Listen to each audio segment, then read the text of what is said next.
Hey guys, Joe here. In 2019, Taurus came out with this guy. This is the TX-22. This is Taurus's 22 long rifle, high capacity at 16 rounds, semi-automatic 22 long rifle pistol. And for the last few years, it has been an extremely reliable and popular and inexpensive 22 long rifle semi-auto. That is good. The Glock 44 came out. It wasn't as good. It was much more pickier on its ammo and wasn't as reliable. So hats off to Taurus for building a nice looking and reliable firearm. Fast forward to 2022 and Sig Sauer, hence the box, decided to come out with their own version of a 22 long rifle semi-auto. And what they came out with was this guy, the Sig P322 chambered in 22 long rifle, showing that it's clear. Clear, clear, clear, clear, clear, clear. This is aiming to dethrone the TX-22 as most popular 22 long rifle semi-automatic pistol. And today we're going to take a look at this guy, and there will be a follow-up video directly comparing the differences and similarities between this and the Taurus TX-22. Let's start by checking out the box. Before we get into that, don't forget to get subscribed.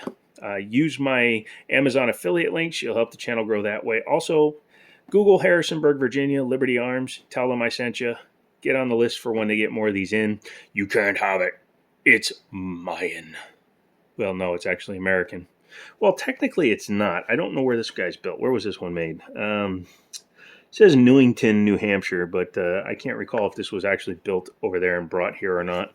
Though looking at the slide, I don't believe so because it's not serialized. Anyways, that digression aside, let's take a look at the box. Inside the box, you do get a little baggie for storing your additional trigger shoe and your threaded barrel, as well as your Allen key for changing the sights. A second magazine and 20 round capacity is amazingly cool in a magazine that's this size.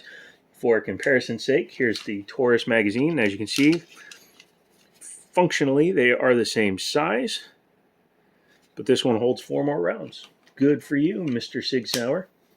Comes with a speed loader that's actually useful because it helps you load 22. 22 long rifle can be a little bit fiddly, and if you're a new shooter, a youth shooter, somebody that has hand problems, this will definitely help you in loading those weird-shaped rimfire cartridges because they can stack funny inside the magazine. So good on you again, Sig Sauer.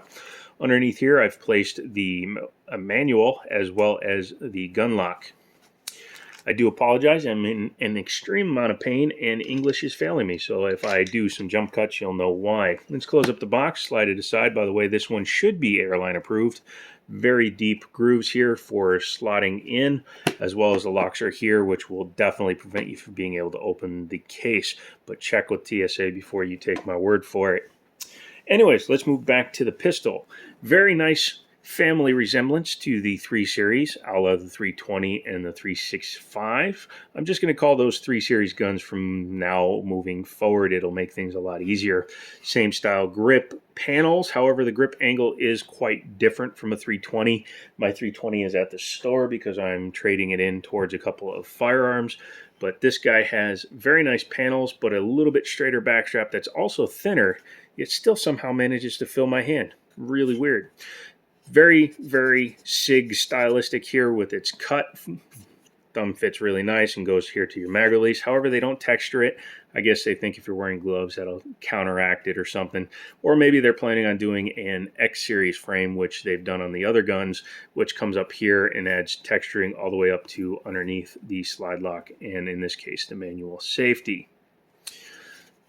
The fire control group looks to be serialized and separate from the frame. However, it is pinned in place, so you will have to knock out 2 roll pins to take it out.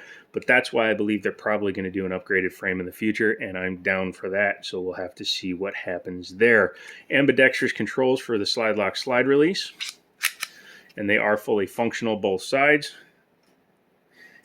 Helps when you hit it in the right spot, unlike some guns where that's basically just a vestigial release. This one actually works. It does have external manual safeties because it doesn't have a trigger safety, and if you're a new shooter, youth shooter, or somebody that just prefers an external manual safety, it's there for you. And it works like a 1911 safety. Down is fire, up is safe. However, like the Taurus, it does allow you to manipulate the slide even when the safety's on, so you can safely load a magazine and chamber one, which is very nice to see. Has a single action trigger, and it has a standard 1913 style pick rail. No proprietary rail junk business here. This is a hammer fired gun, so it is not striker fired like most of the other guns, which is kind of a departure, but it does look like a striker fired gun, so most people probably wouldn't even notice. The beaver tail-ish beaver tail is nice and high, keeps your finger right in line with the trigger, which is nice, but it's still low enough that unless you're doing something really stupid like shooting it like this, you won't get slide bite. Or if you have like those really big sausagey hands, which I do not. Has a reversible mag release, but it's the only thing that's not fully ambi right out of the box, but it is reversible, and it does have a bit of a mag well down here.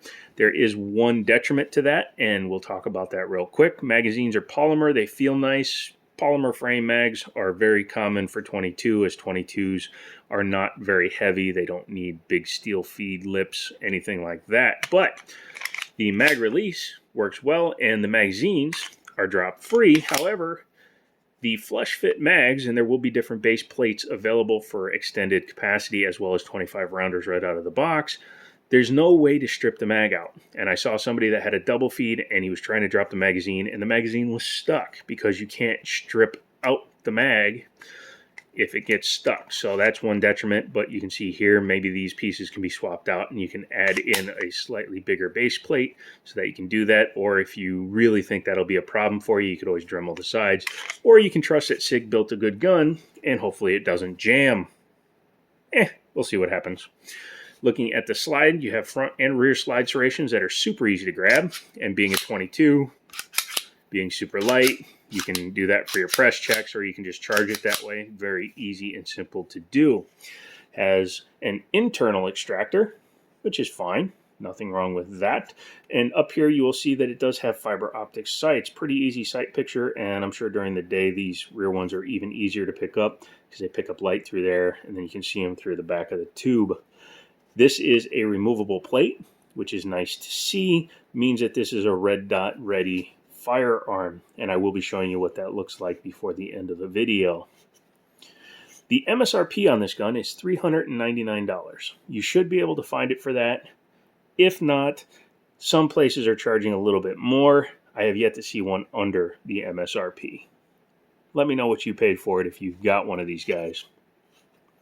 The trigger is very nice, and this is not a trigger shoe that requires disassembly of the gun to change. As you can see, I just pulled it right off. Inside the bag here, you do have your secondary trigger, which is curved, more like the 320, and I think that's the actual purpose. If you run a 320 with the stock trigger and you want to train with that style trigger, you can train with that style trigger, or you can go ahead and use this flat face trigger. And yes, you just heard me dry fire it, and that's perfectly fine with this gun because Sig Sauer said that they dry fired theirs for over 5,000 rounds to verify that it wouldn't actually damage the gun. So they say go ahead, dry fire it until the cows come home. I don't have any cows, but I'll take them at their word. But the flat face trigger feels really good in the hand, has a little bit of creep and take up to a wall, and then just breaks. Reset, very nice, and then the next shot breaks.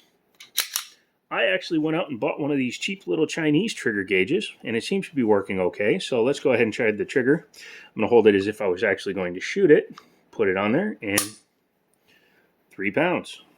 Not bad. Let's do it again. Take an average of 3 tries. That one doesn't count because I slipped off the trigger. 3 pounds.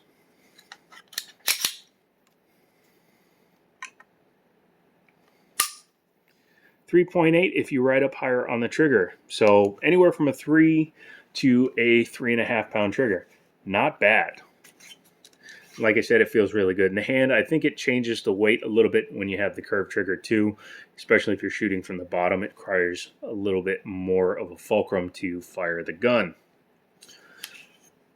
Pretty nice externally, and as you can see, they are the same size in pretty much every dimension. As I said, this one was $400. This one was, because of its special edition color, was $299. and I added $30 sights on it. So this one is running about $330, $340, and that's not a bad price. Really isn't. But for $100 more, you do get fiber optics right out of the box, as well as a red dot cutout or an optics cutout. I don't keep saying red dot. I need to stop saying that because it's actually a micro red dot cutout. Pretty damn impressive. What do you say we take the top off and check it out? In order to do that, safety check your firearm.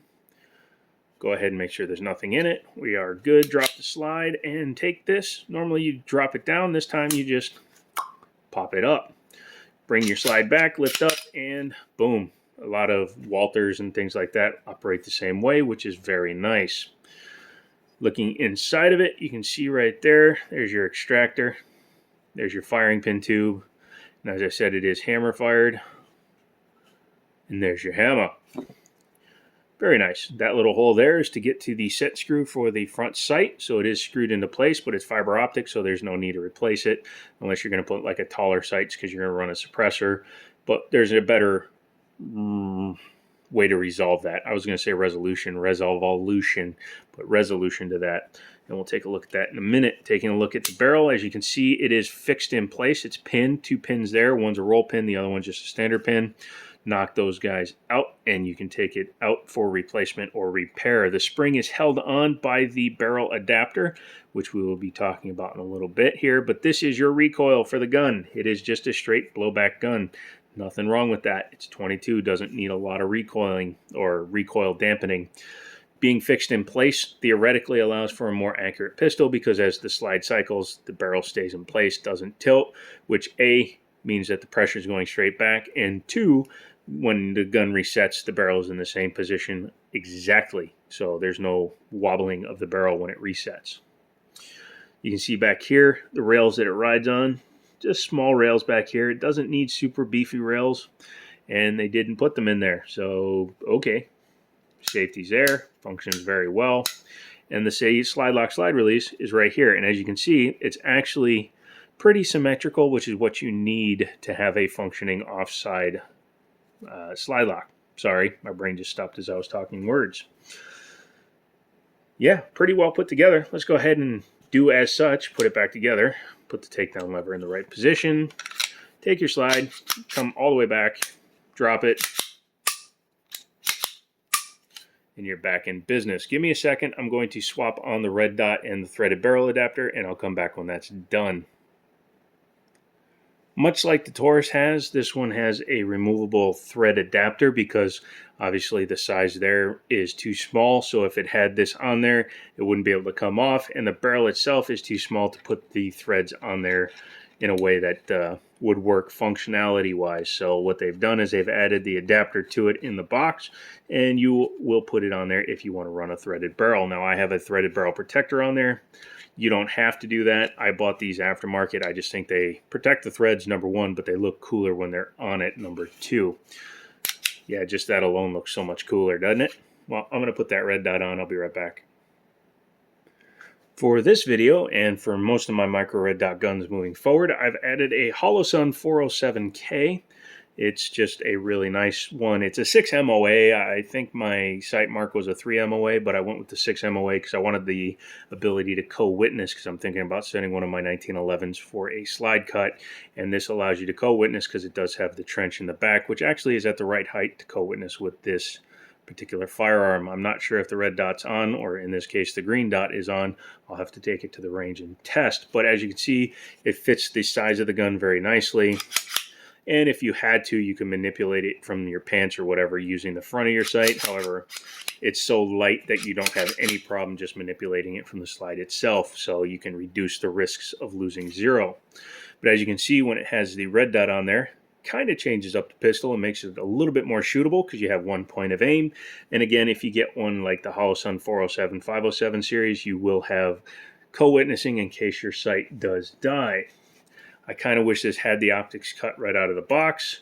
Hopefully this one will not cause any functioning errors. However, I've seen a lot of guns, a lot of these in videos that have the Holosun or trying to think of what the other one was, a Romeo Zero on them, and they all seem to function pretty well. This has the same footprint as a Romeo Zero, so that's pretty cool. One thing to keep in mind, of course, is when you take your plate off, you lose that rear sight. But again, this is a much better picture, much easier to shoot, in my opinion, and you're shooting 22, so it's not like there's going to be a ton of recoil. What do I think of this? Well, I don't know yet. I'm going to have to take it to the range and put some rounds through it and see what I think of it. Now that it's in this configuration, I intend to leave it that way, but we'll happen to see what it does. If you want to get one, again, contact Liberty Arms down in Harrisonburg, Virginia. Tell them you're looking for one. If they have them, they'll hook you up. If you're still on the wait list, they'll put you on the wait list. If you're looking for a Taurus, they can get those as well. I do need to take them both to the range and compare them. However, I'm not sure if this one is going to sell or not, because I did put this in the case for sale as well.